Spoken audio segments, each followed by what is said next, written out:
Para nosotros es una sentencia histórica, como lo hemos dicho, pero queríamos poder también expresarles a ustedes y comunicarles lo que ha sido más significativo de esta decisión, que también termina poniendo un punto y aparte a una lucha que ha transcurrido durante más de 21 años, en la que Ginette ha buscado justicia y reparación en un proceso que ha significado encontrarse constantemente contra las trabas en impunidad, en verdad, y finalmente también ha sido un proceso que no ha podido ser de ninguna manera reparadora. Esperamos que eso con esta sentencia pueda cambiar. He escrito unas palabras para no dejar ningún detalle a la memoria. He intentado también encontrar las palabras suficientes para comunicar lo que hemos sentido en estas últimas horas, por supuesto en los últimos meses, lo que ha significado, lo que hemos conversado con Ginette, con Viviana, directora de SEGIL, un aliado inmejorable en esta causa, con Raiza, con Ángela, con Andrea, con el equipo de la FLIP, que ha trabajado durante años en todo este proceso y que ha involucrado una identidad también por parte de la Fundación con este caso. Este es un paso definitivo para contar la historia de un caso particular, pero que terminó siendo la voz de centenares de mujeres y que hoy se marca como un referente para la violencia de género contra las periodistas mujeres en toda América Latina y seguramente en otras regiones del mundo. Pero finalmente, para entender por qué es importante esta sentencia, hay que hablar de tres dimensiones fundamentales. La primera es la verdad. El 25 de mayo del año 2000, Ginette fue interceptada, secuestrada y sometida a numerosas agresiones físicas, sexuales y verbales, mientras se encontraba cumpliendo labores por su trabajo periodístico sobre los crímenes y violaciones que ocurrían dentro de la cárcel La Modelo. 21 años después, la Corte ha determinado que en esos actos el Estado de manera constante se ha negado a reconocer. La Corte ha dicho que Ginette fue sometida a actos de tortura física, sexual y psicológica, los cuales no pudieron llevarse a cabo sin la aquiescencia y colaboración del Estado, o cuanto menos con su tolerancia. Eso es verdad, y es una verdad que ha sido negada y que hasta hace pocos meses la defensa jurídica del Estado se había empeñado en negar. Es un avance en verdad, y es un avance que además explica 4 puntos que son muy importantes. El primero es que hubo esa participación estatal y que se puede establecer que las demoras a la hora de permitir el acceso de Ginette al penal, junto con la extraña actitud del guardia de la entrada, quien habría dejado en la puerta a Ginette sola al momento del secuestro, pese a que tenía noticia de su visita. Un segundo hecho es que la aquiescencia previa de la policía para la visita, o sea que la policía tenía pleno conocimiento de la presencia de Ginette a esa hora en la puerta del presidio. Tercero, que las circunstancias de que toda puerta de un penal es un lugar por lógica particularmente vigilado, máximo cuando en días previos se había producido un acto de singular violencia al interior de la cárcel. Y finalmente, que la presencia de una patrulla en la entrada de la cárcel y de sujetos uniformados durante el secuestro, tal y como así lo había dicho Ginette. Estos indicios, dice la Corte, resultan más graves teniendo en cuenta que lo que la víctima estaba investigando eran delitos cometidos en un contexto de criminalidad organizada con intervención de funcionarios en relación con secuestros y transferencia de secuestrados. Esto, insisto, hasta hace pocos meses había sido negado de manera categórica por parte del Estado. El segundo efecto que señala esta sentencia tiene que ver con la justicia. La justicia, por supuesto, completa solo se podrá alcanzar cuando sepamos quién o quiénes fueron el autor intelectual de este ataque contra Ginette. Sin embargo, esta sentencia alivia porque condena al Estado como el responsable por la violación de diversos derechos, incluidos el derecho a la integridad personal, libertad personal, a la honra, dignidad y libertad de pensamiento y expresión de Ginette. La impunidad es falta de justicia, pero también lo es el olvido. El olvido, en este caso, ha sido como una venganza en contra de Ginette, una venganza en contra de su lucha y en contra de atreverse a decir lo que ha habido detrás de su caso. Y la Corte dice que la impunidad propicia la repetición crónica de las violaciones de derechos humanos y la total indefensión de las víctimas y de sus familiares. Además, habla también de ese olvido, porque dice que las amenazas que ha recibido Ginette desde ese año han sido, que terminan constituyendo actos de tortura. Y así como hay que decir que el Estado es responsable por lo que ocurrió el 25 de mayo del año 2000, también hay que decir que ha sido responsable para que después de 6 gobiernos y 4 presidentes sea también responsable para que ninguna de las hipótesis de la investigación 21 años después haya arrojado resultados contundentes. Esa impunidad y olvido materializado en el paso del tiempo ha perpetuado una situación y sensación de que han afectado tanto de manera individual el caso de Ginette, pero ha tenido un impacto colectivo sobre la prensa y la sociedad colombiana en su derecho a la información,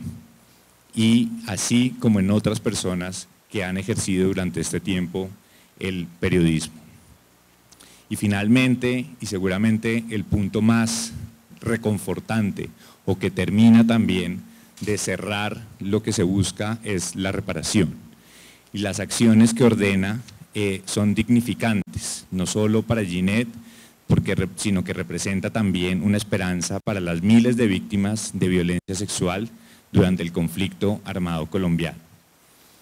La Corte advierte que a pesar de los esfuerzos dedicados por el Estado a la lucha contra la violencia contra periodistas, en la actualidad persiste un contexto grave de amenazas, ataques y asesinatos contra líderes y lideresas sociales, así como contra defensores y defensoras de derechos humanos, dentro de los que se encuentran en la categoría de periodistas. La reparación debe ser también un precedente para recordarle a los gobiernos que no es posible ignorar la violencia contra la prensa, y menos que puedan ser tolerantes con agentes del Estado que sean victimarios. Esta sentencia nos da herramientas como sociedad y como periodistas, y sobre todo a las periodistas mujeres, para visibilizar la violencia de género y que de ninguna manera esto sea algo que una sociedad llegue a normalizar.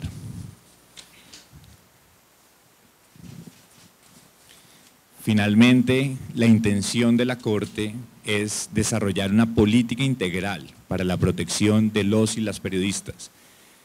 toda vez que los estados deban garantizar que las y los periodistas que trabajan en medios de comunicación gocen de la protección y de la independencia necesaria para realizar sus funciones a cabalidad.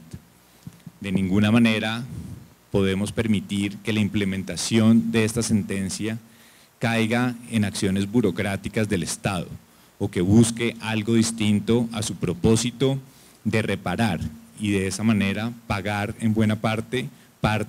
de la deuda que el Estado colombiano tiene con el periodismo. Gracias.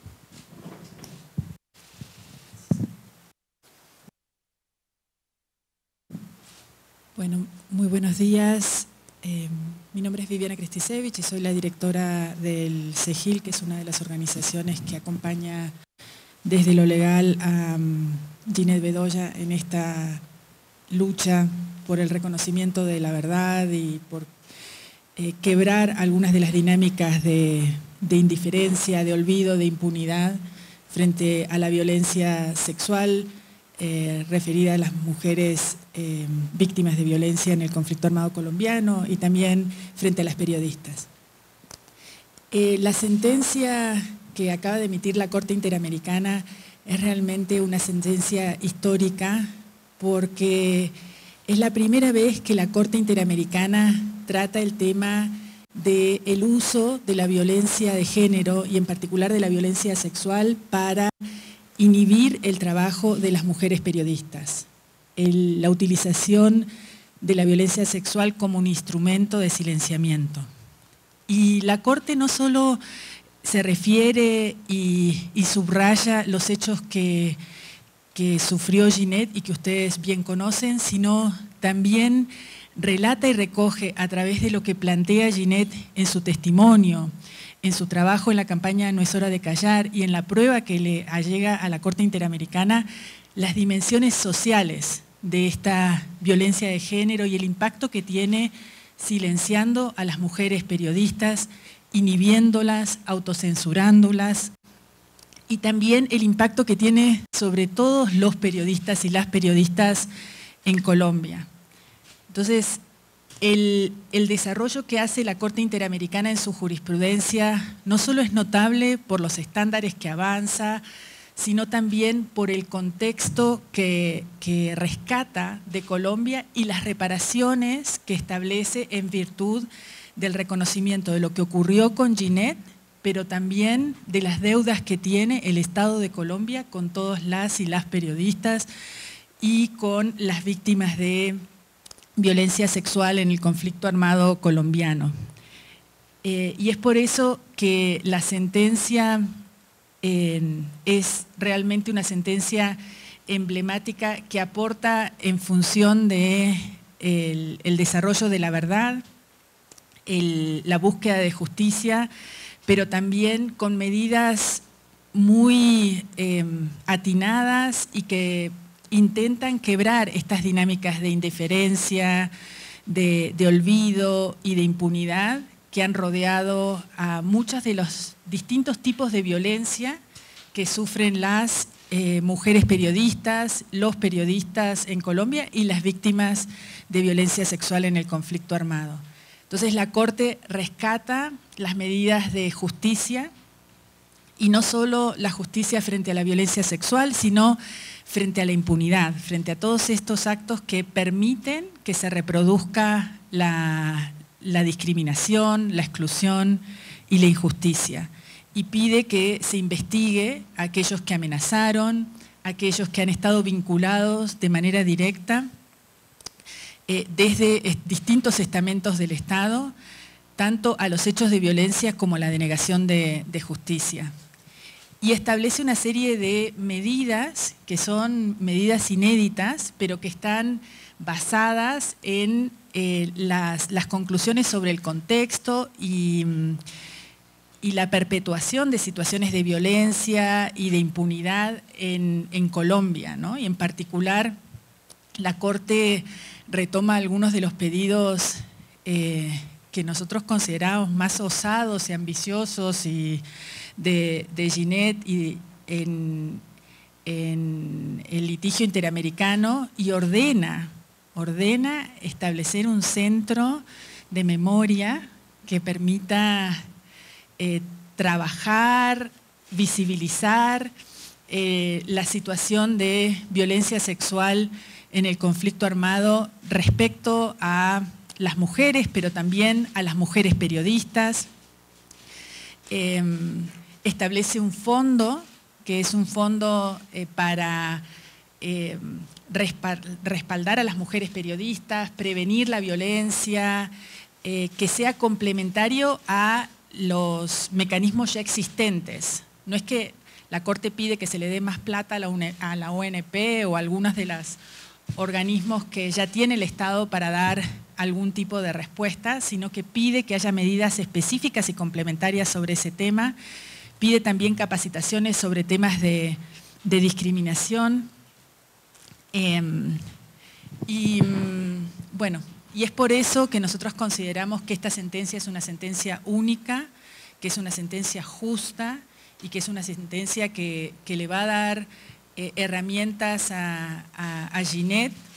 no solo para la reivindicación de lo que han sido sus luchas, sino también para la transformación más profunda de la sociedad colombiana en estos temas que tanto nos preocupan. Yo ayer expresé en un trino que el 18 de octubre del 2021 era un día histórico para la lucha de los derechos de las mujeres víctimas y sobrevivientes de violencia sexual, pero también para las mujeres periodistas que dejan trozos de vida en el trabajo que hacen. Y hoy lo ratifico.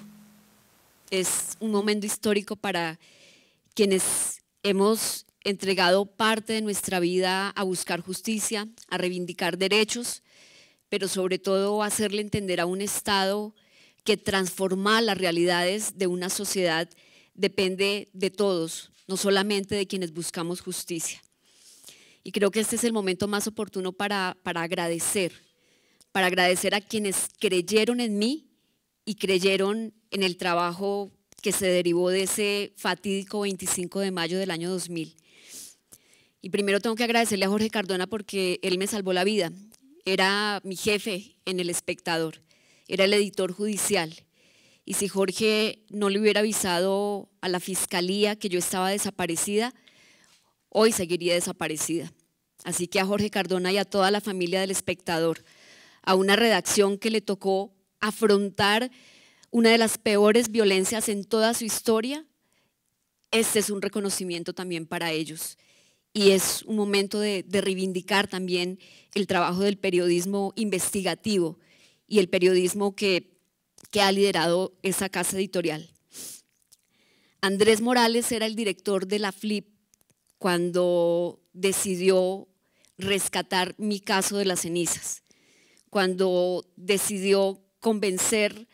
a la junta directiva de la FLIP de que por primera vez empezaran un litigio internacional para reivindicar los derechos de la prensa. Y desde allí han pasado más de 10 años en un recorrido que nos llevó a muchos lugares del mundo a contar qué ocurría en Colombia, pero sobre todo a buscar apoyo. Y en ese momento llega Pedro Vaca, que hoy es el relator de libertad de expresión de la Comisión Interamericana de Derechos Humanos y que fue mi abogado durante todo este tiempo.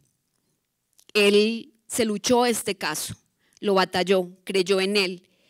lo construyó y tuvo el respaldo de un equipo de mujeres que han llevado hoy a este punto uno de los casos emblemáticos a nivel hemisférico y a nivel mundial. Y por eso resalto el trabajo de las mujeres defensoras. Qué valientes son las mujeres que creen en la verdad de otras mujeres y le dedican su vida a eso. A Ángela Caro, a Raiza Carrillo y a todas las abogadas de la FLIP que entregaron su tiempo, pero sobre todo su conocimiento para poder documentar este caso. Lo mismo a CEGIL, que en el camino se nos unió y fue fundamental para poder hacer todo el trabajo internacional y construir este proceso conjuntamente. A Viviana Cristisevi, que más que mi abogada es mi amiga y mi hermana. A Jessica Ramírez, a Gisela de León y a todas las mujeres que hicieron parte de este proceso judicial. A la Comisión Interamericana de Derechos Humanos, que documentó, pero que además creo que batalló muchas peleas para que se entendiera la necesidad de hablar de la violencia sexual cometida en el marco del conflicto armado en Colombia. Santiago Cantón, que recibió mi caso hace 21 años, Catalina Botero como relatora de libertad de expresión, al igual que Edison Lanza, quienes sacaron adelante este proceso y lo documentaron para que llegara a la Corte Interamericana. A las redacciones del Espectador, pero sobre todo al Tiempo,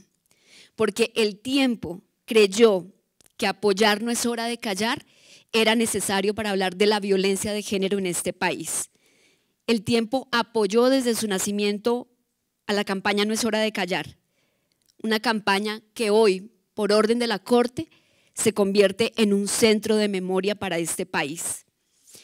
a Oxfam, a Alejandro Matos, a Diana Montealegre y a Diana Arango, que recorrieron parte de Europa y Estados Unidos buscando apoyo para hablar de la violencia sexual en Colombia y documentaron el primer informe de violencia sexual ocurrido en el marco del conflicto armado.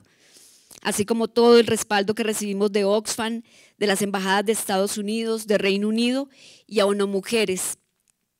que nos ha acompañado a llegar a los lugares más alejados de este país para apoyar a las víctimas, a esas mujeres que no tienen la oportunidad de estar sentadas aquí hoy como yo lo estoy, pero que saben que este fallo de la Corte Interamericana es también para ellas. Esta sentencia es una reivindicación de derechos colectivos, porque logró convertir un dolor particular en la reivindicación de los derechos de miles de mujeres. Tal vez nunca yo pueda ver tras las rejas al general de la policía que ordenó mi secuestro, ni a los hombres que lo secundaron. Pero eso quedará en la conciencia del Estado y en la inoperancia de la Fiscalía General de la Nación que contribuyó a esta impunidad. Pero mi resarcimiento está sellado. La Corte Interamericana se ha pronunciado y la reivindicación que tanto busqué hoy está aquí. Y lo que me alivia el alma y compensa en algo tanto dolor, todo lo que he tenido que padecer, es que no lo logré solo para mí. Miles de mujeres víctimas y sobrevivientes de violencia sexual y mujeres periodistas violentadas, perseguidas y estigmatizadas por hacer su trabajo de periodistas, por fin son reconocidas y escuchadas. Eso es justicia. Ahora yo espero que la Jurisdicción Especial para la Paz, la JEP, tenga la grandeza de abrir por fin como caso la violencia sexual cometida por la guerrilla de las FARC, por el paramilitarismo y por los agentes del Estado que olvidaron su deber constitucional. Esta es la oportunidad de oro para la JEP, para que le demuestre al país que la violencia sexual en Colombia sí importa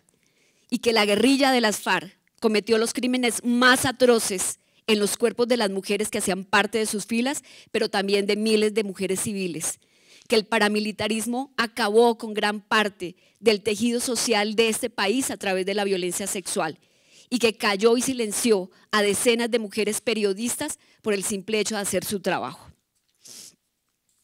Por último, este mensaje es un mensaje directo a usted, señor presidente Iván Duque. Me alivió ayer ver su respuesta a través de su cuenta de Twitter, aceptando la sentencia de la Corte Interamericana y diciendo que se va a cumplir. Hoy le digo que la Corte Interamericana nos está dando una oportunidad a usted como representante del Estado y a mí como víctima y sobreviviente para hacer historia. El Centro de Memoria No es Hora de Callar, que ha ordenado la Corte Interamericana, se va a materializar como una reparación,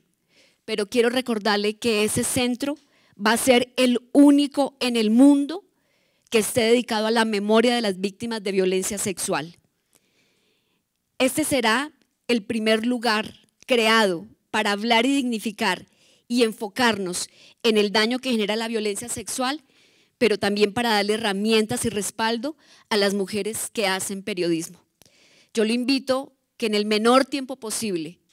usted y yo nos sentemos para mirar cómo vamos a materializar esa reparación y cómo le vamos a entregar a este país hechos tangibles que las víctimas están buscando desde hace tanto tiempo.